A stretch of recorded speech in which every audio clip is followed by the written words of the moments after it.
हूँ, एमआईएम उसी पार्टी का नाम है जो आवाम के मसाइल के हल के लिए अपनी पूरी जानिसारी करती है। अब यही पैगाम है लोगों के लिए। अपनी ज़ात के लिए तो एक जानवर भी अपनी ज़ात के लिए नहीं, दूसरों के लिए जीता है। वो इंसान क्या इंसान है जो इंसानी समाज के ताल्लुक से नहीं बल्कि अपने ज़ात के ताल्लुक से फ़ायदे के बारे में सोचता है। तो इसलिए एमआईएम एक साले क़यादत का नाम है। क्या सर 2024 में एमआईएम बिहार में पूरा लोकसभा सीट लड़ेंगे? देखिए पूरा तो नहीं लड़ेंगे हम लोग, लेकिन हाँ एक अच्छी खासी तादाद में लड़ेंगे, क्योंकि इस वक्त पार्टी मुख्तलिफ अजला में अपनी तंजीमी साख को कायम कर रही है। उसी एतबार से उम्मीदवारों को देखेगी और अपने तंजीमी ढांचे के बुनियाद पर फैसला करेगी। और इस वक्त तकाजे बहुत सारे जगहों पर हैं। आप जैसे जाले नौजवान, यहाँ की आवाम, यहाँ में कौम की खिदमत करने वाले लोगों का जज्बा उभरा, आपने अच्छा कोई कैंडिडेट दिया तो यकीनन है यहाँ हमारी तंजीमी साख मजबूत हो रही है। हम यहाँ भी लड़ेंगे। वैसे सीमांचल के बेशतर हिस्सों में लड़ने का फैसला तो पार्टी ने किया ही है। सीमांचल सर आज़ादी के बाद से एक बहुत बड़ा समस्या से जूझ रहा है, तो नदी कटाने, क्या उससे निजात मिल सकता है आने वाला कल में? आज़ादी के इन 75 सालों में हमारे बुजुर्गों ने वोट देकर सरकार बनाई और सरकार गिराई, ये दोनों काम किया। कुछ लोगों ने सीमांचल का नारा दिया, लेकिन सीमांचल के हकीकी मसाइल का हल उस वक्त तक नहीं हो सकता जब सीमांचल के लिए दफ़ा 371 के तहत स्पेशल जोन इसको करार दे दिया जाए। एमआईएम शुरू दिन से इसी बात की लड़ाई लड़ रही है कि आज़ादी के वक्त इस इलाके की हालत बेहतर थी।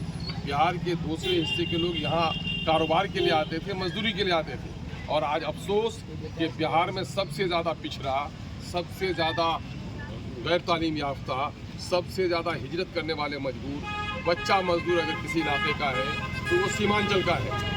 ये तमाम तर कसूर है उन लोगों का जिन लोगों ने सीमांचल का वोट दिया और सीमांचल के हक और हुकूक की लड़ाई नहीं लड़ी। ये पहला वाक़या है कि एमआईएम उठी है तो सीमांचल के हुकूक के साथ पूरे बिहार के महरूम और मजलूम तबकात की आवाज़ बन गई। आपको मालूम होगा ये सिटी में रमज़ान मुबारक के मौके से एक नौजवान को शहरी के वक्त एसएसपी के नौजवानों ने मार डाला, पीट कर मार डाला, और यहाँ पर सरकार के वजीर रहने के बावजूद भी और कई सरकारी पार्टी के एमएलए रहने के बावजूद भी कोई उसकी खबरगिरी नहीं कर रहा है। उसकी लड़ाई अगर कोई लड़ रहा है आज, कोई एमआईएम लड़ रही है, तो हम लोग तो बुनियादी मसाइल की लड़ाई कर रहे हैं। सर एजुकेशन का भी कुछ बात है, तो जैसे कि कुछ लोग जो सीटेट निकाले थे उन्होंने बीपीएससी में सुपर टेक देने का बात हुआ, तो उसमें जो बिहार के स्टूडेंट थे खास उनके लिए बात था, लेकिन अभी नीतीश कुमार ने कुछ ऐसे फैसले लिए हैं जिसके कारण बिहार में आकर के पूरे भारत के लोग भर सकते हैं और बिहार के लोग लगातार क्या पलायन करते रहेंगे। खुदा ने आज तक उस कौम की हालत नहीं बदली, न हो जिसको ख्याल आप अपनी हालत के बदलने का। आपके इल्म में होना चाहिए कि एमआईएम ने ये आवाज़ उठाई है कि 10 लाख नौकरी देने का फैसला आपने किया है तो बिहारियों से वादा किया है। इन बिहारियों को पहले 10 लाख नौकरी दे दीजिए और बच्चों को प्राइमरी एजुकेशन में जो वहाँ के मुकामी हालात को जाने, जो मुकामी ज़बान को जाने, ऐसे ही टीचर सही तौर पर पढ़ा सकते हैं।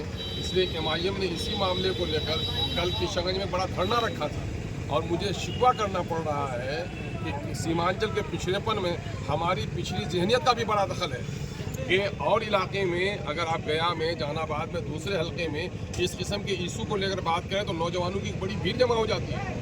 लेकिन यहाँ सीटेट और बीटेट करने वाले नौजवान जिसके लिए हम लोग कल पानी में भीगते हुए धरना दिया, उसमें से बहुत कलील तादाद की आ पाई।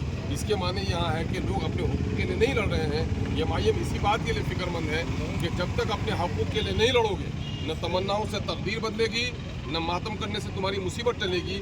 यह आलम में असबाब है, जब तक तुम असबाब को अख्तियार नहीं करोगे तुम्हारी तकदीर, तुम्हारी तस्वीर नहीं बदलेगी।